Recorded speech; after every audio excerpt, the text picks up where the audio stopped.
Olá, hoje nós vamos começar o estudo do livro de Esdras. O livro de Esdras faz parte da história sequencial dos judeus, escrita depois de seu exílio, que consiste de 1ª e 2ª Crônicas, Esdras e Neemias. No Antigo Testamento hebraico, Esdras e Neemias formavam originalmente um só livro, de igual modo 1ª e 2ª Crônicas. Os eruditos bíblicos entendem que a história contida nesses livros provinha de um só autor pós-exílico. Embora não haja menção do autor em nenhuma parte da Bíblia, quase todos os autores antigos, judeus e cristãos, bem como muitos eruditos contemporâneos, concluem que esse autor foi Esdras, o sacerdote e escriba.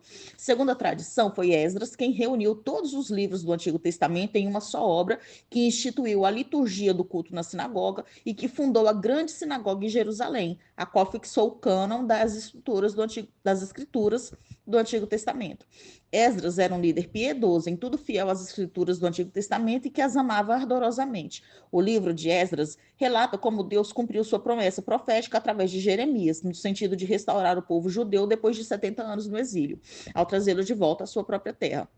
O colapso de Judá como nação e sua deportação para a Babilônia ocorreria em 3 levas separadas. Na primeira foi em 605 a.C., a nobreza jovem de Judá, inclusive Daniel, foi levado ao exílio. Na segunda, em 597 a.C., foram mais 11 mil exilados, inclusive Ezequiel. E na terceira leva, em 586 a.C., o restante de Judá, menos Jeremias e os mais pobres da terra. Semelhantemente, a restauração do remanescente exílico em cumprimento à profecia de Jeremias ocorreu também em 3 levas. Na primeira, em 538 a.C., 50 mil exilados voltaram, liderados por Zorobabel e Jesua. Na segunda, em 407 a.C., mais de 17 mil voltaram, conduzidos por Esdras. E na terceira leva, em 444 a.C., Neemias e seus homens levaram de volta a Jerusalém o restante do povo. Cerca de 2 anos depois da derrota do Império Babilônico pelo Império Persa, em 539 a.C., começou o retorno dos judeus à sua pátria. O livro de Esdras registra a primeira e a segunda levas de repatriados, abrangendo 3 reis persas, Ciro, Dario e Artaxerxes, e 5 líderes espirituais de destaque: Zorobabel, que conduziu os primeiros exilados; Jesua, um sumo sacerdote piedoso que auxiliou Zorobabel; Ageu e Zacarias, 2 profetas de Deus que encorajavam o povo a concluir a reconstrução do templo; e Esdras, que conduziu o segundo grupo de exilados de volta a Jerusalém e a quem Deus usou para restaurar o povo espiritual e moralmente. Este livro foi escrito para demonstrar a providência e fidelidade de Deus na restauração do remanescente judaico que voltou do exílio na Babilônia.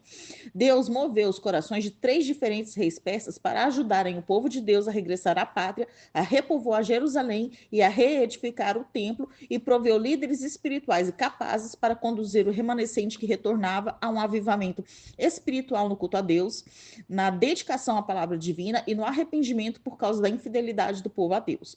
Os 10 capítulos de Esdras dividem-se em 2 sessões principais. A primeira sessão, dos capítulos 1 a 6, trata do primeiro grupo de exilados judeus a voltar a Jerusalém e a reedificação do templo por eles.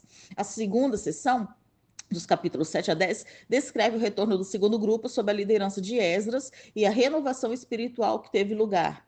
A primeira sessão começa onde 2ª Crônicas termina, com o cativeiro judeu e o decreto de Ciro, rei da Pérsia, que permitiu a volta dos judeus à sua pátria. É digno de nota que apenas uns 50 mil exilados judeus, dentre 1 milhão ou mais, vieram no primeiro grupo. Houve um intervalo de quase 60 anos entre os capítulos 6 e 7. Nesse período, Esther tornou-se rainha da Pérsia, esposa do rei Assuero, por volta de 478 a.C. Enquanto os primeiros exilados que voltaram realizaram a tarefa de edificar a casa de Deus, Esdras empreendeu a obra de restaurar a lei de Deus no coração do povo. Esdras deparou-se com uma apostasia generalizada, espiritual e moral entre os homens de Judá, evidenciada nos seus casamentos mistos com mulheres pagãs. As características principais assinalam o livro de Esdras. Esdras e Neemias são o único registro histórico da Bíblia sobre a restauração pós-exílica dos judeus que retornaram a Jerusalém. Uma característica notável deste livro é que entre suas 2 divisões principais há um intervalo histórico de aproximadamente 60 anos. O livro todo abrange uns 80 anos. Esdras demonstra claramente como Deus vela sobre a sua palavra para cumpri-la. Agora nós vamos estudar os capítulos 1 a 4 do livro de Esdras. Capítulo 1. versículos 1 a 4 do capítulo 1. No primeiro ano de reinado de Ciro sobre a Babilônia, em 539 a.C., Ciro assinou um decreto restaurando a nação de Israel juntamente com seu culto nacional.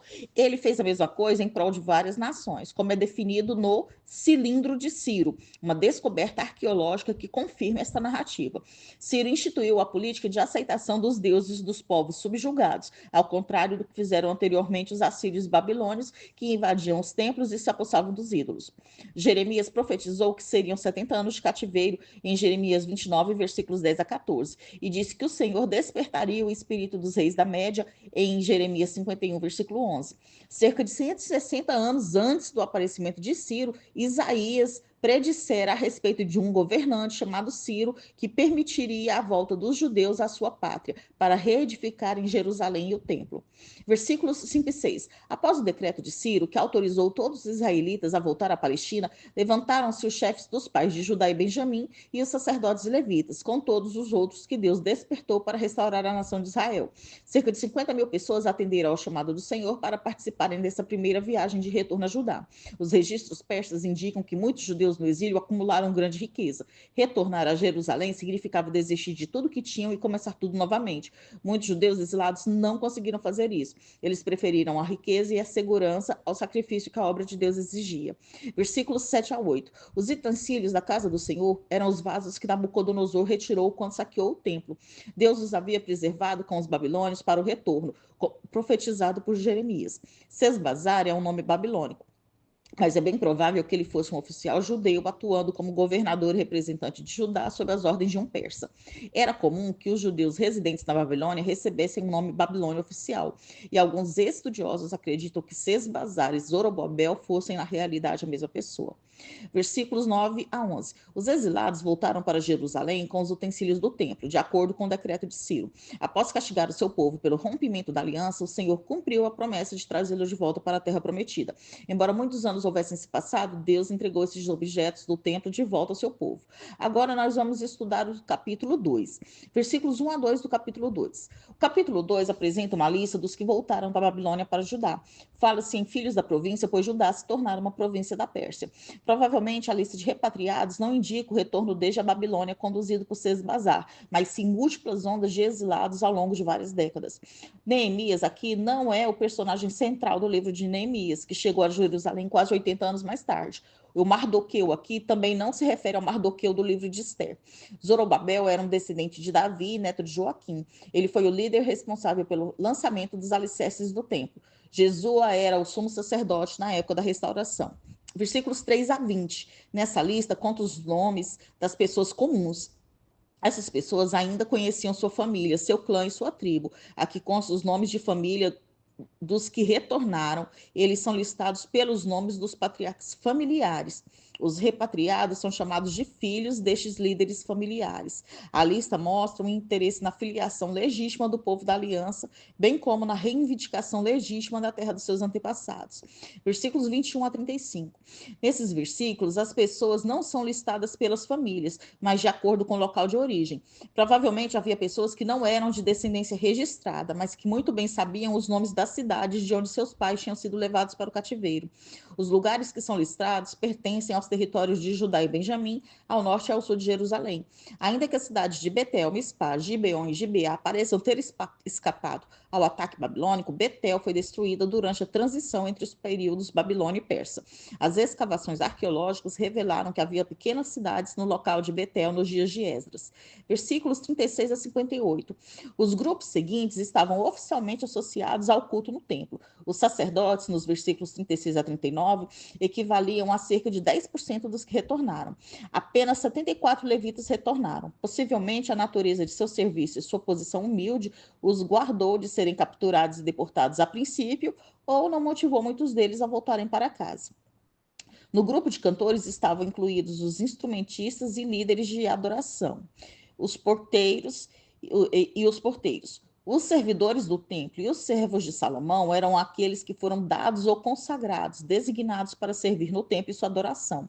Os servidores do templo eram descendentes dos gibeonitas. É provável que os servos de Salomão servissem no templo, visto que são contados juntamente como servidores do templo no versículo 58. Versículos 59 a 63. Os últimos grupos são de posição questionável. 3 clãs de homens comuns que não puderam comprovar sua genealogia, nos versículos 59 e 60, e 3 clãs de famílias sacerdotais que não puderam provar sua linhagem sacerdotal, nos versículos 61 a 66. As genealogias eram credenciais muito importantes para o povo hebreu. Se não pudessem provar que descendiam de Abraão, não podiam ser considerados verdadeiros judeus e seriam totalmente excluídos da participação na vida da comunidade judaica. Os homens comuns, identificados de acordo com suas antigas residências na Babilônia, provavelmente puderam permanecer na comunidade judaica. Já a situação dos sacerdotes era mais complicada. Pelo fato da pureza do sacerdócio e do templo estar em jogo, sacerdotes que não puderam provar sua linhagem foram desqualificados para esses cargos. Não era apenas uma perda de posição, mas também do meio de subsistência, já que os sacerdotes não recebiam terras e eram dependentes das ofertas dadas no templo. Versículos 64 e 65. A congregação descrevia toda a comunidade de adoradores, incluindo homens e mulheres. A soma dos repatriados na lista, sim, é de apenas 29.818 pessoas. Provavelmente essa discrepância reflete o número de mulheres que também retornaram. Embora alguns comentaristas considerem improvável a presença de apenas 12.542 mulheres, isso pode sugerir que a maioria dos que retornaram era de homens solteiros e descomprometidos. Os 42.360 que retornaram não incluem os servos e as servas, que eram considerados como propriedade. Os cantores e cantoras aqui listados não são aqueles que participavam da adoração no templo, e sim artistas empregados por famílias ricas. Versículos 66 e 67. Como os cavalos eram mais caros que os jumentos, não é de surpreender que havia muito mais jumentos do que cavalos envolvidos no retorno a Canaã. Versículos 68 a 70. Assim como os israelitas ofertaram ouro e prata para a edificação do tabernáculo no tempo de Moisés, mais uma vez alguns do povo deram voluntárias ofertas para a reedificação do templo. Tanto os funcionários do templo quanto os homens comuns voltaram para suas cidades, de onde eles ou seus antepassados tinham sido exilados. Agora nós vamos estudar o capítulo 3, versículos 1 a 3 do capítulo 3. Entre setembro e outubro do primeiro ano do retorno do exílio, em 537 a.C., os que retornaram do exílio peregrinaram de suas cidades para Jerusalém, a fim de celebrar as festas sagradas. Quem liderou a renovação do sistema sacrificial apropriado foi Jesua, filho de Josadaque. Em Ageu, ele sempre é chamado de Josué, uma grafia alternativa do seu nome. Aqueles que retornaram à terra prometida edificaram um altar com pedras brutas que não tinham sido tocadas por ferramentas de ferro. Os holocaustos faziam parte da consagração do novo altar. Os sacrifícios eram essenciais porque demonstravam que o povo estava buscando a direção de Deus. Os colonos que ocuparam a terra prometida durante os 70 anos da ausência de Israel eram exilados, trazidos de outros países pelos assírios e pelos babilônios. Esses habitantes viam os judeus como uma ameaça e desejavam minar rapidamente a sua aliança com Deus. Versículos 4 a 6. A festa dos tabernáculos não somente foi celebrada, como também todo o sistema sacrificial foi posto em movimento, porque os sacrifícios faziam parte da manutenção do relacionamento da aliança. Os sacrifícios eram tão importantes que foram iniciados antes que o próprio templo estivesse pronto. Versículos 7 e 8. Tão logo se restabeleceu o sistema sacrificial, o próximo assunto na lista era a aquisição de materiais de construção. Foi feito pagamento aos sidônios e aos tírios, os quais cortaram os famosos cedros do Líbano e enviaram a madeira flutuando até a costa de Jope, para ser transportada por terra até Jerusalém. Durante os 7 meses que antecederam o segundo mês do segundo ano, limpou-se grande parte do local do templo para que o trabalho nos alicerces pudesse começar. Zorobabel e o sacerdote Jesus lideraram homens do povo, bem como sacerdotes e levitas, neste esforço conjunto. Versículos 9 a 13. Os homens levitas, com idade de 20 anos para cima, eram os únicos que poderiam dirigir a obra. Outros trabalhadores participavam, enquanto os sacerdotes e levitas tocavam as trombetas e cantavam louvores a Deus em turnos. O povo jubilou e chorou em altas vozes, de maneira que ninguém conseguia discernir entre o barulho de gritos de alegria e de choro. Os idosos, que deviam ter 60 anos ou mais de idade, sabiam que esse segundo templo nem de longe podia ser equiparado ao esplendor do templo de Salomão, e nem a presença de Deus habitava nele. A nação era pequena e fraca, o templo era menor e muito menos formoso. Não havia nele riquezas, como nos dias de Davi e Salomão. A arca não estava lá. Porém, o que mais decepcionava todos era a ausência da glória de Deus. Daí o pranto E os gritos de alegria era para aqueles que ainda não tinham uma referência para comparar, esse era um grande momento. Possivelmente o Salmo 126 tenha sido escrito e entoado nessa ocasião. Agora nós vamos estudar o capítulo 4, versículos 1 a 3 do capítulo 4. Os inimigos de Judá e Benjamim eram pessoas que haviam sido estabelecidas no Reino do Norte quando a Síria conquistou Israel. Em uma tentativa de infiltrar-se, desvirtuar o projeto, essas pessoas se ofereceram para ajudar na reconstrução. Queriam observar os que os judeus estavam fazendo. Esperavam impedir que Jerusalém se tornasse novamente uma cidade forte. Os judeus, porém, perceberam a artimanha deles. Tal associação com incrédulos teria levado o povo de Deus a transigir na fé. Esses inimigos alegavam adorar ao mesmo Deus que Zorobabel e os demais judeus. De um certo modo, isto era verdade. Eles adoravam a Deus, mas também adoravam a muitos outros deuses. Se Zorobabel permitisse que esses povos ajudassem na construção, seria impossível impedir que eles também adorassem ali. Zorobabel e outros repatriados bem sabiam o preço terrível que sua nação tinha pagado por suas práticas sincretistas e idolatria, e jamais poderiam permitir tais práticas novamente. Ao recusar a ajuda deles, Zorobabel não mencionou que o problema estava no seu sincretismo religioso, mas focou o decreto de Ciro de que eles deveriam edificar o templo. Versículos 4 e 5. Já que a oferta para ajudar a construir o templo foi rejeitada pelos anciãos de Israel, os adversários tentaram outros métodos com o intuito de enfraquecer a vontade dos judeus para a edificação. Subornaram oficiais persas para se oporem aos judeus, e estes buscavam colocar Ciro e Dario, reis da Pérsia, contra a restauração de Jerusalém e a obra do templo. Acusavam os judeus de construir com a intenção de rebelar-se. Isso provocou um atraso de 16 anos. Versículos 6 e 7. Hoje, quase todos os estudiosos identificam Assuero como Xerxes, filho de Dario. Assuero não é citado em nenhum outro lugar do Antigo Testamento, exceto no livro de Ester, onde tem um papel central. Uma outra carta foi escrita para frustrar os planos dos exilados repatriados, desta vez dirigida a Artaxerxes, que assumiu o trono depois da morte de seu pai, Xerxes. Seu reinado durou mais de 40 anos. Os ministérios de Esdras e Neemias ocorreram durante o seu reinado, bem como o ministério de Malaquias, o último profeta escritor. Mithridate pode ter sido um oficial persa. Versículos 8 a 10. Os escrivães ou escribas eram altos oficiais que escreviam a correspondência oficial e mantinham arquivos para o governo provincial. A oposição não se resumia em alguns poucos, mas tinha uma base ampla com representantes de 8 diferentes povos que se estabeleceram em Samaria após o cativeiro das 10 tribos. Osnapar era provavelmente Assurbanipal, o último rei bem-sucedido da Assíria que levou os israelitas do reino do norte para o exílio e realocou outros povos em Samaria. Versículos 11 a 16. As batalhas de Xerxes contra os gregos constituíram um dreno financeiro no império. Mais tarde, a supressão da revolta do Egito por Artaxerxes foi outro fardo financeiro. Reum sabia que Artaxerxes não poderia se dar ao luxo de perder os direitos, os tributos e as rendas. Por isso, pintou esse quadro ameaçador para Artaxerxes. Tanto o templo quanto os muros estavam no processo de ser edificados. E essa era a razão para a oposição. Se os muros tivessem sido completados, os homens que forçaram a interrupção da obra no templo poderiam ter sido impedidos de entrar.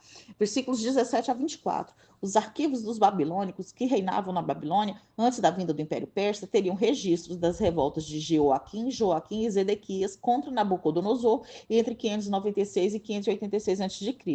Por 16 anos, de 536 a.C. a 520 a.C., o trabalho de reconstrução foi interrompido. Então, nós terminamos aqui o estudo dos capítulos 1 a 4 do livro de Esdras.